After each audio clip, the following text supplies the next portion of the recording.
ક્ષત્રિય આંદોલન વખતે ખૂબ ચર્ચામાં રહેતા એવા પીટી જાડેજા ખુદ હવે ભૂગર્ભમાં ઉતરી રહ્યા છે। એક વિવાદમાં આવતા પીટી જાડેજા ઉપર પોલીસ દ્વારા ગુનાઓ પણ દાખલ કરી દેવામાં આવ્યા છે। તો આને લઈને શું છે સમગ્ર ઘટના જોઈએ આ વિડીયોની અંદર। તો આપ જોઈ રહ્યા છો ન્યૂઝ રૂમ ને આપની સાથે છું કૃણાલ આહિર। રાજકોટની અંદર એક કારખાનેદારે આશાપુરા એન્ટરપ્રાઇઝ એટલે કે પીટી જાડેજાની ફાઇનાન્સ કંપનીમાંથી 60 લાખ રૂપિયા જેટલી રકમ પોતાના ધંધા માટે 3% લેખે વ્યાજે લીધી હતી અને આ રકમ 2 થી 3 મહિના સુધી તે તેમને 3% લેખે 1.5 લાખ રૂપિયા જેટલું વ્યાજ પણ ચૂકવતા હતા। પણ અચાનક પીટી જાડેજાએ તેમની પાસે જે આપેલા રકમ પરત માંગતા જે તે વ્યક્તિને 10 દિવસ જેટલું મોડું થતા પીટી જાડેજાએ જે સાતા ખાટ પણ ભરાવી લીધા હતા તેમની પાસે અને 4 થી 5 સહી કરેલા ચેક પણ તેમને લઈ લીધા હતા અને આટલી રકમ પરત કરવા છતાં જે 10 દિવસ મોડું થયું તેનું 10% લેખે 5 લાખ રૂપિયા જેટલું વ્યાજ પણ માંગતા હતા અને જે તેમના દસ્તાવેજો હતા જે સાતા ખાટ ભરાવેલા તે પણ પરત ન કરતા આ વ્યક્તિ હવે સામે આવ્યો છે। સામે આવતા જ તેમને માલવિયા પોલીસ સ્ટેશનની અંદર આની એક ફરિયાદ પણ કરવામાં આવી અને ફરિયાદ કરતા જ આ સમગ્ર મામલો બહાર આવ્યો છે। સમગ્ર મામલો બહાર આવતા રાજકોટ પોલીસ એક્શનમાં આવી છે અને રાજકોટ પોલીસ એક્શનમાં આવતા આ સમગ્ર મામલો અત્યારે ખૂબ ચર્ચામાં આવ્યો છે।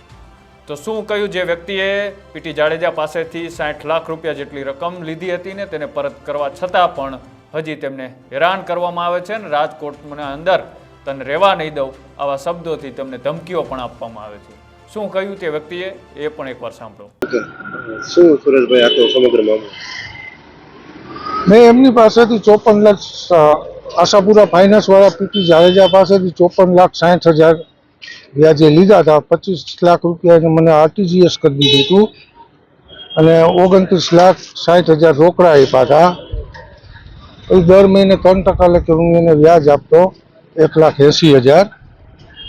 5 મહિના મેં વ્યાજ આપ્યું એને। પછી મને કે તું 1લી તારીખે આપી દે પૈસા મને। મેં એની પાસે 22/3 લીધા હતા એટલે મારે 22/5 પૂરું થતું હતું। એની બદલે કે મારે 1લી તારીખે જોઈ છે એટલે 1લી તારીખની બદલે મેં એને 9 દિવસ મોડા આપ્યા। 10 તારીખે આપ્યા। કેવી રીતે પરત આવી? મેં એને 30 લાખનું આરટીજીએસ નાગરિક બેંકમાંથી કર્યું અને 30 લાખ રોકડા આપ્યા।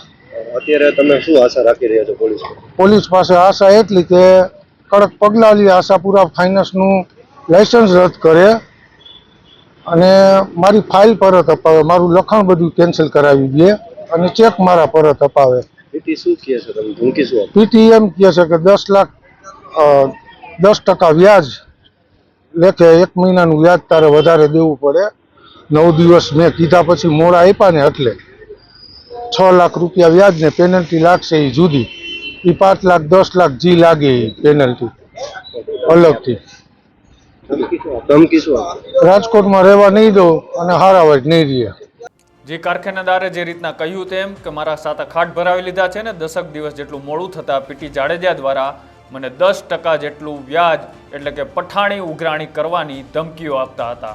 આ સમગ્ર ઘટનાને લઈને તેમને માલવિયા પોલીસ સ્ટેશનની અંદર એક ફરિયાદ પણ કરી અને ફરિયાદ કરતા રાજકોટના ડીસીપી એટલે કે જગદીશ બાંગર આ સમગ્ર ઘટનાની અંદર તપાસનો દોર શરૂ કર્યો અને તપાસનો દોર શરૂ કરતા પીટી જાડેજા ઉપર 2 થી 3 કલમ પણ લગાવવામાં આવી, તેમાંની એક મની લોન્ડરિંગની પણ કલમનો આની અંદર ઉમેરો કરવામાં આવ્યો છે। તો શું કહ્યું ડીસીપી જગદીશ બાંગરે એ પણ એકવાર સાંભળો। ગઈકાલે માલવીનગર પોલીસ સ્ટેશનમાં એક મની લેન્ડિંગ એક્ટ અને આઈપીસીની કલમ 384, 504 અને 506 મુજબ એક ફરિયાદ નોંધાઈ હતી, જેમાં ફરિયાદી તરીકે સુરેશભાઈ અમરસિંહ પરમાર હતા અને આરોપી તરીકે પ્રવીણસિંહ જાડેજા નામના વ્યક્તિ છે। એમાં હકીકત એવી હતી કે ફરિયાદીને ધંધા માટે પૈસાની જરૂરિયાત હતી તો ફરિયાદીએ આરોપી પાસેથી 60 લાખ રૂપિયા 3% વ્યાજના લેખે લીધા હતા અને ફરિયાદીએ પૈસા પરત ચૂકવ્યા છતાં એમના પાસેથી 5 લાખના જે 7 ચેક લખાવ્યા હતા અને મકાનના દસ્તાવેજની ફાઇલ અને સાટાગત લખાવી હતી। આ આરોપી એમને પરત નહીં કરતા હતા અને વ્યાજના પૈસાની પઠાણી ઉઘરાણી કરતા હતા।